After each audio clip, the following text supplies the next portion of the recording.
Hello, the internet. Welcome to the Round 2 East Division. We only have one division remaining, where we will take these 8 games, and 4 of them will move on to the Sweet 16. The other 4 go back on the shelf until next year. For those who haven't watched any of the videos, which is about 8 billion people on this planet, a very big number. My oldest boy and I, we play each game. So we play Penny Arcade, we played Wingspan. I'll explain why we don't have a box for that in the moment. And we rate each one from 1 to 10. We add our 2 ratings together, so it would be somewhere between 2 and 20. Then we're going to roll the die and take half the value of the die and add that to the total. Whoever has the most wins.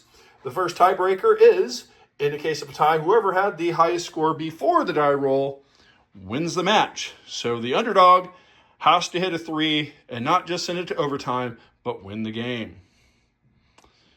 I'm mixing my analogies, which is fun. Eventually, we'll have just one. But for now, we have the 1 seed Penny Arcade going up against the 8 seed Wingspan. Wingspan just barely made it to the second round. It was on the bubble. And enough games scored below an 18, below what it scored, to allow it to stay in the tournament and not get knocked out by Plains. If you want to know more about that, watch one of the previous videos. If you don't want to know about that, don't watch one of the previous videos. So 1 seed versus 8 seed. Now, the reason why this is on a piece of paper is we have the digital version of Wingspan because it was so much cheaper than the paper version. And to be honest, I think I like the digital version better. There's a lot of bookkeeping you do not have to keep up with. The computer does it for you. We actually got my youngest one to play, actually both of these 2 games. And so we got to play this 3-player, which made things a lot of fun. Penny Arcade scored an 18.5. So pretty typical score for a 1 seed. Wingspan actually surprised.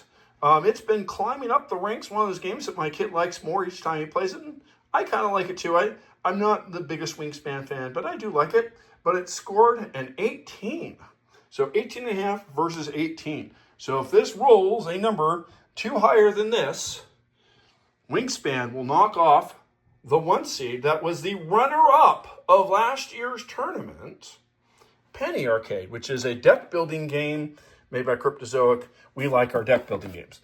Penny Arcade is the green. Wingspan is the white. Who is the first to move on to the Sweet 16? Is there another big upset? Because remember, in the West, our 1 seed got knocked out by Axes and Allies. Can we see another 8-9 beat a 1 and have another one out of the tournament? Let's find out. And the dice say Penny Arcade rolls a 6. Penny Arcade moves on. Very, very close game by Wingspan, which means that it will be a very high seed next year. It'll be much higher than an 8 seed. It'll probably be more like a 4 seed next year. So, good try to Wingspan, but no upset yet. All right. Penny Arcade moves on to the Sweet 16. Can it move to the Final 4 for a second straight year? Can it make it to the final game again? Can it get its revenge? Well, stay tuned. We'll find out. Which for you will probably in the year 2030, since all the videos are up, you just go and watch the rest of the videos because they'll be up. You don't have to wait. All right. Now, this would normally be the 4 versus 5 seed. Except for we had a little bit of a thing. Now, the top row is the better seed, and the bottom row is the challenger.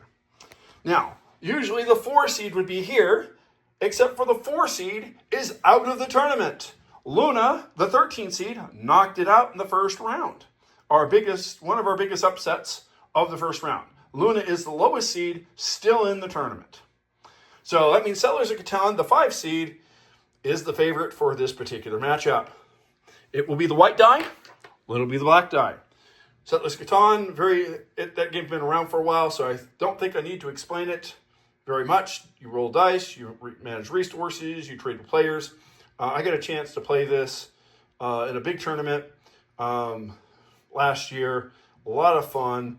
showed me that there's actually two different parts of this game. There's the table part of the game where you're building your cities and stuff, and then there's the board part of the game where you're building cities, and then there's the table part of the game where you're actually trying to trade and work with other players to block the player that's going to beat you so that you can win instead. Very interesting game. Because of that, I'm a little bit biased because I played in that tournament, and we gave Catan an 18.5. Luna did pretty well, especially for a 13 seed. It's kind of hard to explain this one. This is one that has all 100% strategy. There is zero luck involved in this game once the board is set up. There is zero luck involved. It is all based on your choices. You try to build stuff and try to collect stuff, and it's really hard to explain. It's a really fun game. The more we play it, the more we like it. This is one of those games that the first time my kid played it, it overwhelmed him. And so he rated it down a bit, but every time he plays it, he gets a better feel for it and he likes it more. To be honest, I do too. It scored a 17.5. So Catan has 1 point lead, so that means that this die needs to roll 3 higher than that one. So this one has to roll a 4 or higher, and this one has to roll a 3 or under for Luna to have a chance. It's got a 1 in 6 chance of moving on. All right, so Luna is going to line up at half court to take the 3-point shot to try to win the game. Will it go in? Black die for Luna, white die for Settlers of Catan. I'll roll it onto this box. And moving on to the Sweet 16 and facing Penny Arcade is Settlers of Catan. All right, so Luna's Cinderella story is over. Settlers of Catan versus Penny Arcade in the Sweet 16. All right, moving on to the 3 seed versus Zombie World was the 3rd place game in the play-ins. It took the spot of the 6 seed that didn't make it. 7 Wonders is a resource management, card drawing, sort of a building game. Very fun. The only downside is you have to play with at least 3 players. We did manage to get 4-player game. My wife likes this game, so she'll play. My little one plays this game too. A lot of fun. Of course, I use a very broad strategy and end up scoring a lot more points, but it's a very fun game to play, win or lose. It scored an 18.5, so a good score by the 3 seed. So we've got 18.5, 18.5, 18.5. So we got 3 18.5s. Who's going to make it to the Final Four from this division is anybody's ball game. Zombie World is a tabletop RPG that is done with cards and based on zombies.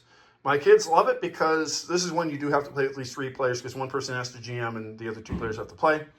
You can play with more than 3, but we just play with 3. My kids love to kill each other. Luckily, it's just in-game and not in real life. My little one likes to drive cars and run over my big one, my older boy, with the car and crash into a building and take himself out in the process and giggle, giggle, giggle. You know, it's what the kids have to have fun. You know, it's so they like it. I like it a little bit less than my oldest boy does, just because I'm not a huge fan of jamming the game. But it did score 17, which is what it scored in the plans. But since 7 Wonders scored 18.5, it's only got a 1 in 12 shot. It's got to roll a 5 or 6, and this has to roll a 1 or 2 in order to move on. 7 Wonders is going to be the black die. Zombie World is going to be the white die. 7 Wonders is going to move on, or do we see a random upset? Do the dice go crazy here? And the answer is, oh wow. Oh wow.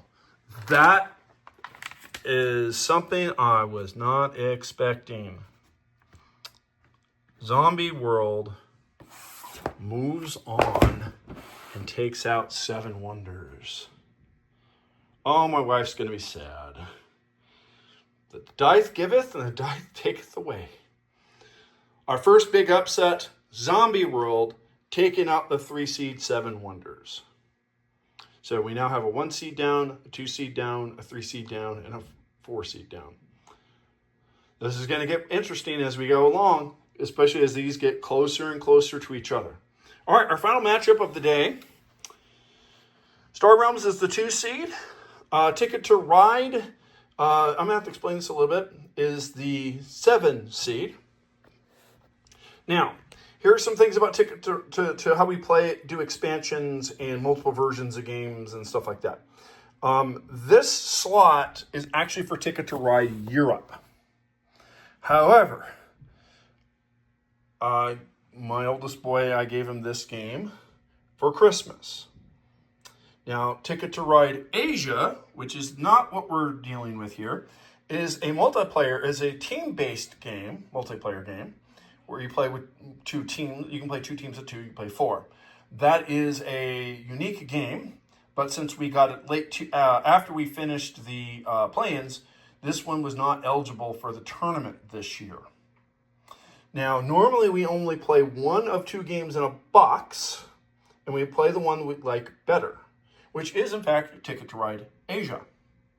However, Legendary Asia plays very much like Ticket to Ride Europe. In fact, if you take the Ticket to Ride Europe trains and use the train stations, it's basically pretty much the same with one mechanic change slightly. You have the long route and 3 short routes, and you complete your long route and stuff like that. My kid messed up and didn't complete his long route. Oops. He misread some of the cities have similar names, and sometimes it's hard to keep up with. But so Legend Asia, we could play it or Ticket to Ride Europe. These 2 games are interchangeable in the tournament. So really this is Europe's slot, but we've been playing Legendary Asia, which we like better than Ticket to Ride Europe by quite a bit, because Ticket to Ride Europe has a big problem that of the 6 long routes, there's 1 or 2 of them that if you get them, you might as well get up from the table and leave, because you have just lost the game. There's 1 or 2 of them that you can win with, but you have to play in a very specific way. And there's a couple where you're not necessarily likely to win, but you're not likely to lose. So because of that, we like Europe. We've gotten to the point where we don't like Europe anymore. To the point where if it weren't for the fact that the cards in this game are big and we like to use them instead of the USA cards, which are small, if it was the other way around, we would actually sell this game and just keep the US one. But we keep the US one because it is going to be a 16 seed next year. So it's still in the tournament. Next year it'll be in the tournament. It's out. It got out in the first round, but there it is. All right. Ticket to Ride Asia scored a 17.25. Star Realms, my kid's liking it less. We've played this game a lot. It is a game that is very quick to play. There aren't a whole lot of decisions to make this game, but it is quick. It is kind of fun. We scored an 18, which is lower than it had been in the past. Star Realms won our tournament 2 years ago when it had that new game smell. So both last year or both 2 years ago and last year, a new game won the tournament. Will that be the case again? Will Zombie World win it all? Or one of the others that came in from the planes like Earth or Burger Joint? We'll find out. We'll find out. Star Realms is the really cool purple die. Ticket to Ride is the black die. Ticket to Ride has to roll 2 higher, so it needs a 3 or better, and Star Realms needs to roll a 4 or less for it to have a shot. It's got a 1 in 6 chance of winning, which is better than the chances that Zombie World had, the 1 in 12. So, who's going to face Zombie World in the Sweet 16? Is it going to be Star Realms, or will it be Ticket to Ride Asia Legendary Asia? In both 5s, that means Star Realms moves on and will play against Zombie World. So only one huge upset in this round, but it is a big one. 7 Wonders is out. Zombie World is still in. I traded 2 copies of a game called Rook, sealed in the package, for Zombie World. Since this is a Sweet 16 game, I'd say that was a pretty good trade for both of us. I think that was a win-win trade. You gotta love win-win trades. They're the best. All right, so that is all for this. Stay tuned for the for the South Division to finish up the Sweet 16 to see who all is in. So we've got, for this one, we got the 1 seed, the 5 seed, the 2 seed, and the play-in game that took over the 6 seed, the 3rd place in the play-ins that took over the 6 seed. The 3 seed is out. The 4 seed is out from the East Division. So until next time, did this one really surprise you? I know it shocked me. Let me know in the comments in 2030 when you actually watch this. Bye, everyone.